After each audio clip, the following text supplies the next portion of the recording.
Fala pessoal, tudo bem?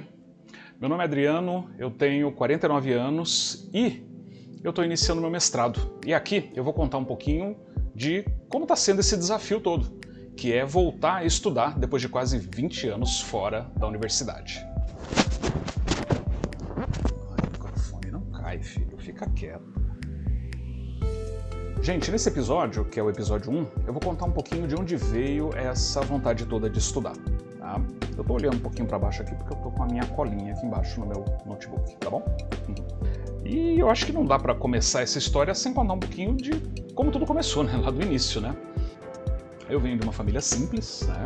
Meu pai era militar do exército, minha mãe dona de casa, cuidou dos 3 filhos, né? Eu sou o filho do meio, uma família de 3 filhos. Eu tenho 2 irmãs, uma mais velha e uma mais nova. São os amores da minha vida, minhas irmãs. Amo-as de paixão, né? E por ter, né, nasci nos anos 70, né, nasci em 1976, e aquela infância ali nos anos 70 e anos 80, um período em que os mais jovens muito provavelmente não vão entender o que é isso, né, mas um período de hiperinflação, onde meu pai recebia o salário do mês, ele tinha que correr para o mercado para poder fazer as compras daquele mês inteiro, porque se ele deixasse para ir no mercado no dia seguinte, o poder de compra já caía de um dia para o outro. Hoje é inimaginável uma coisa dessas, né? Mas naquela época era assim. E eu lembro da gente ir pro mercado e fazer compra correndo, porque a gente estava comprando as coisas e o cara do mercado estava etiquetando novos preços em cima dos produtos, né? Então era uma loucura.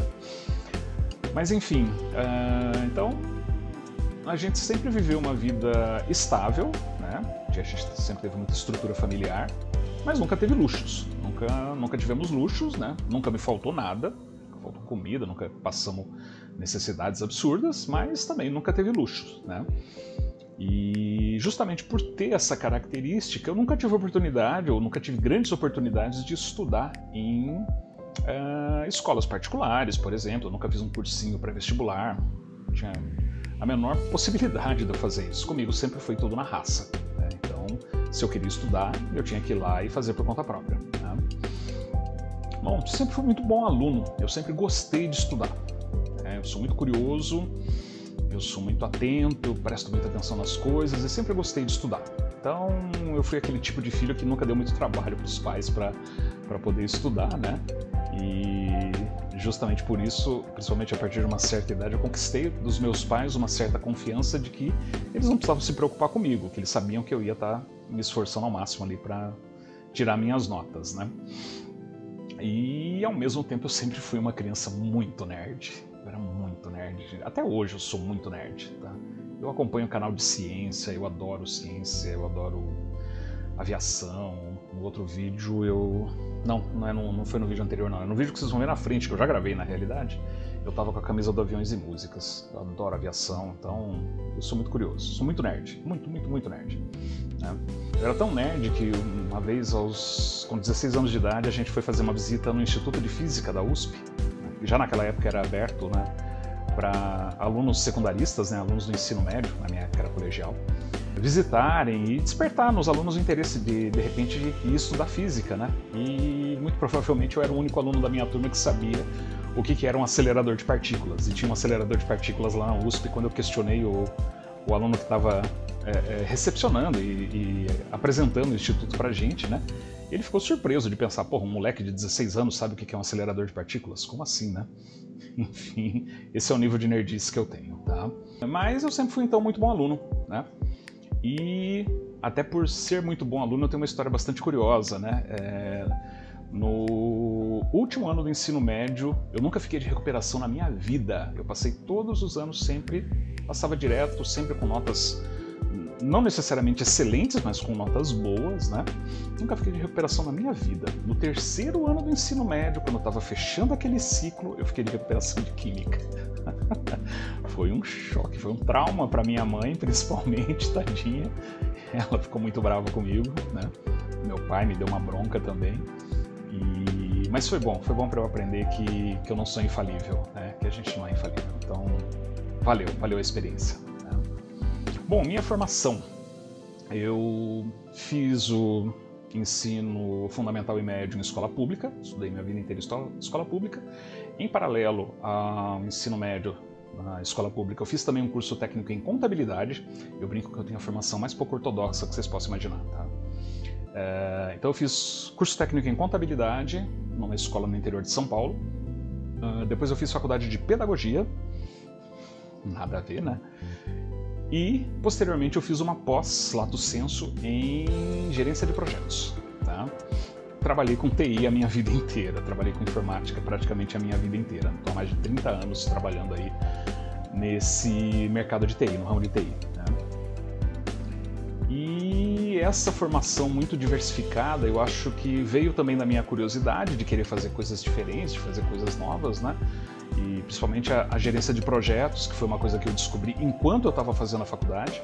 Eu falo que eu tive a felicidade de fazer faculdade já mais velho. Eu comecei a graduação, eu tinha a licenciatura no caso, né?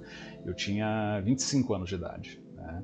E eu já sabia, né, era mais velho, eu já sabia melhor o que eu queria. Né?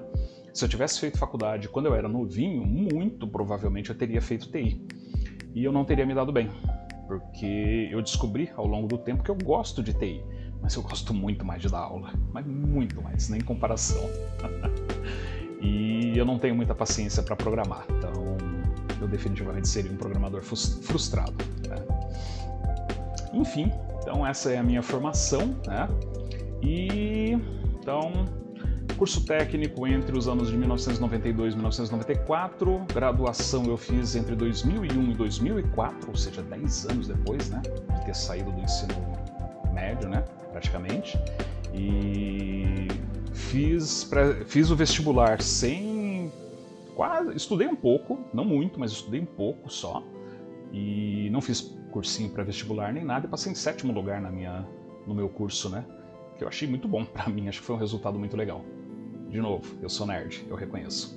Depois que eu terminei a faculdade, como eu terminei a licenciatura eu já tinha 29 anos, aí eu já emendei a lato sensu logo de cara, tirei 6 meses para descansar só e já emendei o lato sensu, né? Então, após em gerência de projetos eu fiz entre 2005 e 2006. Terminei no final de 2006 e desde então não voltei mais para a universidade. Fiz cursos livres, fiz alguns cursos mais voltados para a minha área de atuação, né, para gerência de projetos e tal, mas não voltei mais para a universidade e sentia muita falta disso.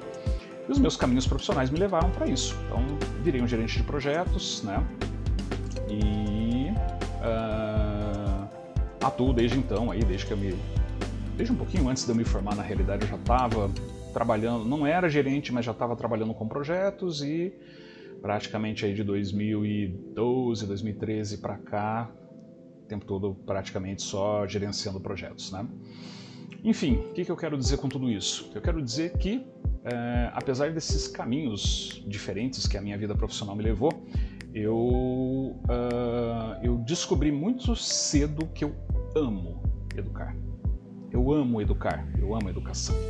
Né? Esse é o meu propósito de vida. Por causa de educação que eu durmo e acordo todos os dias. E mesmo que nesse momento, neste momento, meu trabalho na área de TI não esteja diretamente ligado com a educação, eu estou aproveitando esse momento para eu me educar, para eu aprender mais coisas, para eu aprender coisas novas. De novo,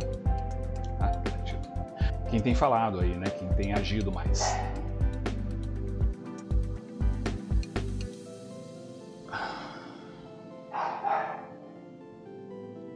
Acho que agora eu consigo.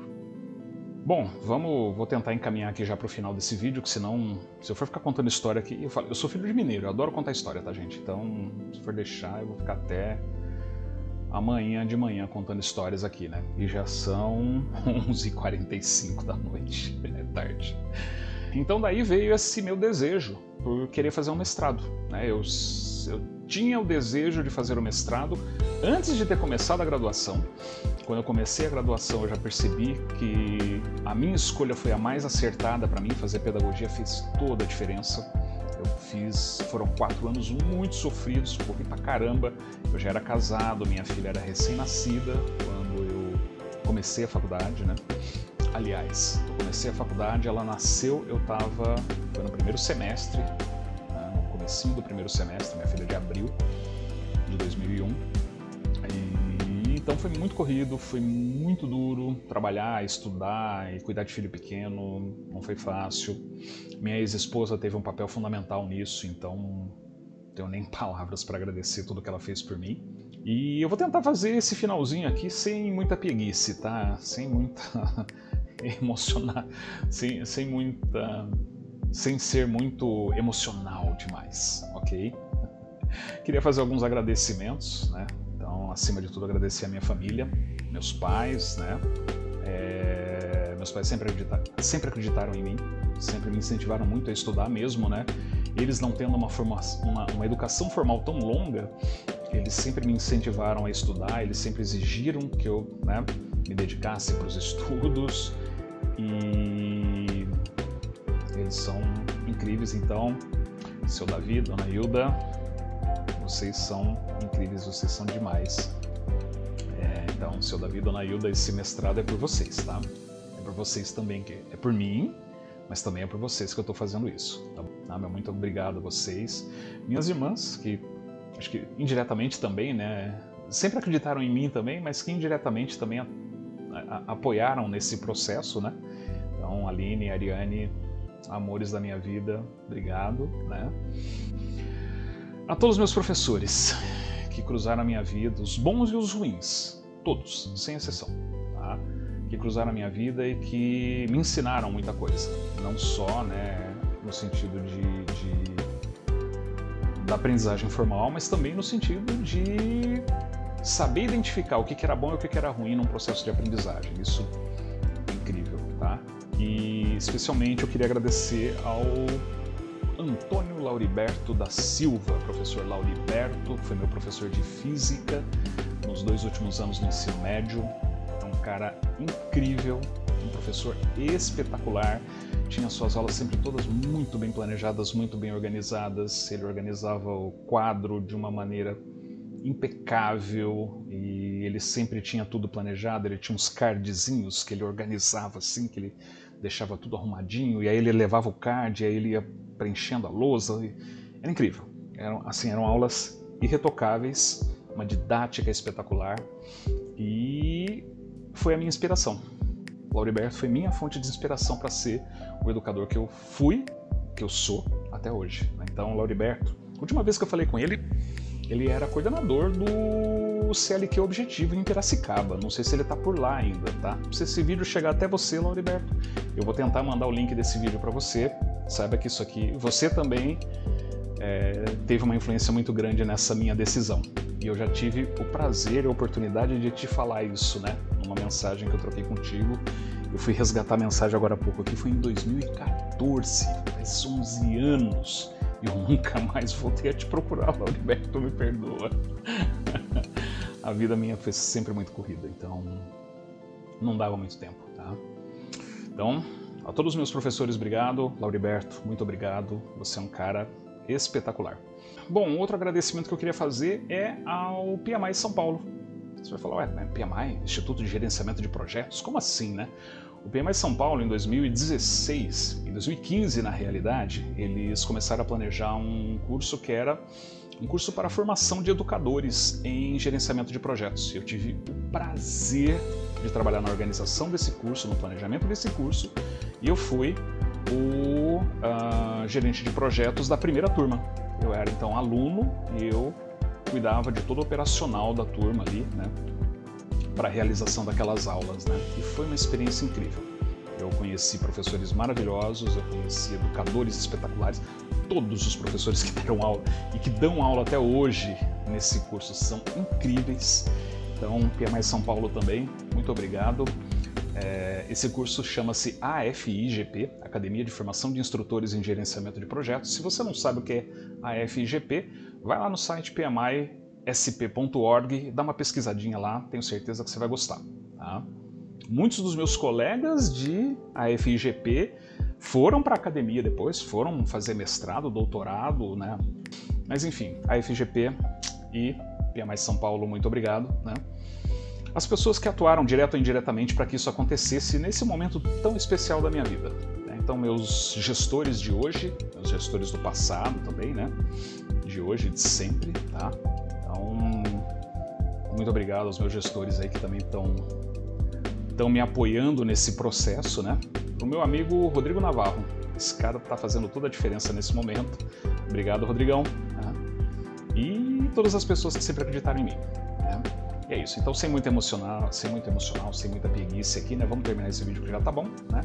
Já falei pra caramba, então vamos lá. E é isso. Na sequência vocês vão ver um vídeo, tá? Que vai ser o meu react sobre a primeira aula do mestrado, que eu fiz questão de gravar logo após no dia em que aconteceu essa aula, na noite na realidade, né? Então, logo após a aula eu já gravei, né?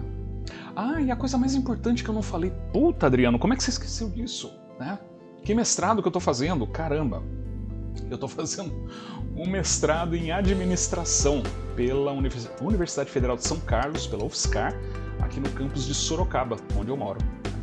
Então eu vou estudar administração de empresas, né? Vou me especializar em administração e nesse semestre eu estou inscrito como aluno especial. Então eu não sou ainda o aluno regular do mestrado, eu estou como aluno especial para eu entender como é que funciona, para eu conhecer um pouco mais, para eu definir claramente qual vai ser a minha linha de pesquisa ali, que seja aderente com a linha de pesquisa de uma das professoras orientadoras, né? Eu já tenho mais ou menos a minha ideia do que eu quero fazer, mas eu quero criar uma linha de pesquisa mais, né, esteja bem aderente com o que elas fazem ali.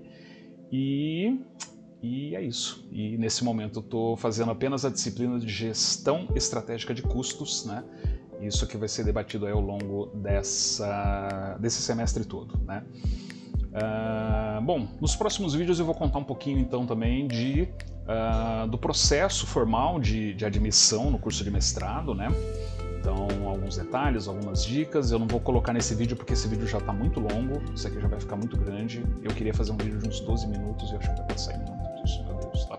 Então eu vou contar um pouquinho do processo de admissão como aluno especial, do processo de admissão como aluno regular, como é que funciona essas coisas, onde que eu fui buscar informações, quem me deu dicas, enfim, contar um pouquinho de tudo isso. Tá bom, valeu, é isso, gente, por hoje é só. Obrigado, até a próxima, tchau. Vamos lá, tô gravando, fica quieta, vai pra lá, some daqui. Pode ficar vendo, não tem problema não.